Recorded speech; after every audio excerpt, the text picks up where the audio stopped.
વીર મેઘમાયાનો જન્મ 12મી સદીમાં થયો હતો, જ્યારે રાજા સિદ્ધરાજ જયસિંહ ઈસવીસન 1094 થી 1143 નો શાસનકાળ ચાલતો હતો. તેમનું બલિદાન ઈસવીસન 1138 ના મહાસુદ નોમના દિવસે થયું હતું. મેઘમાયા ઉર્ફે માયા વણકર જ્ઞાતિમાંથી હતા અને તેમનો જન્મ અમદાવાદ જિલ્લાના ધોળકા તહસીલના રણોડા ગામમાં થયો. પિતાનું નામ ધરમસિંહ, માતાનું નામ ગંગાબાઈ ઉર્ફે ખેતીબાઈ અને પત્નીનું નામ હરખા ઉર્ફે મરઘાબાઈ હતું. બાળપણમાં જ પિતા ધરમસિંહનું અવસાન થયું હતું, તેથી તેઓ દાદાના સંસ્કાર અને સ્નેહમાં ઉછર્યા હતા. બાળપણથી નિર્ભય અને તેજસ્વી સ્વભાવને કારણે તેઓ યુવાન વયે જીવનના મહાન નિર્ણય લેવા સક્ષમ બન્યા. આ સમયગાળામાં ગુજરાતમાં તળાવમાં પાણી ન આવવાની સમસ્યા હતી, જેમણે તેમને બલિદાન તરફ પ્રેર્યા. વીર મેઘમાયાની યુવા અવસ્થા તેમના જીવનનો સૌથી ગૌરવમય તબક્કો હતો, જ્યારે તેઓ વણકર વ્યવસાય કરતા હતા અને નિડરતા માટે જાણીતા થયા. યુવા વયમાં મેઘમાયા 32 ગુણોથી સમૃદ્ધ હતા, જેમાં તેજ, નિર્ભયતા અને પરોપકારી સ્વભાવનો સમાવેશ થતો હતો.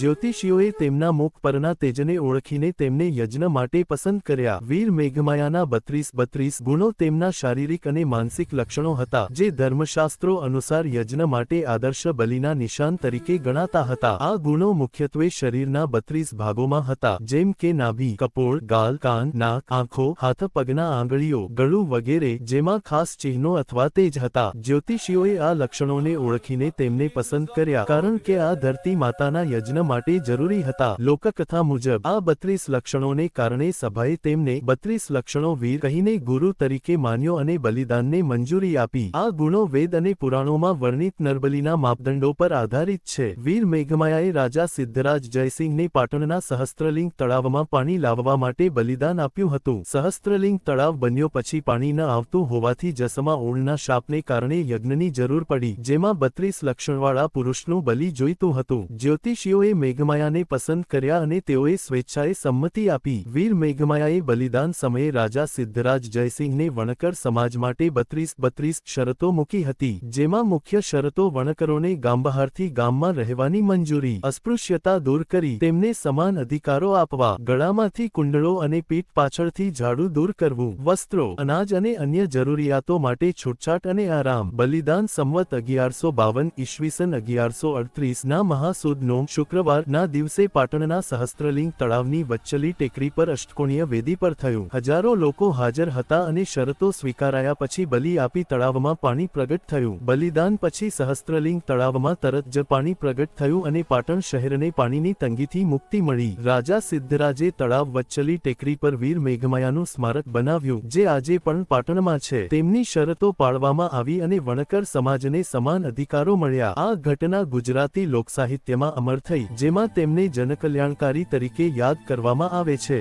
ગુજરાત સરકારે વીર મેઘમાયા બલિદાન પુરસ્કાર શરૂ કર્યો છે.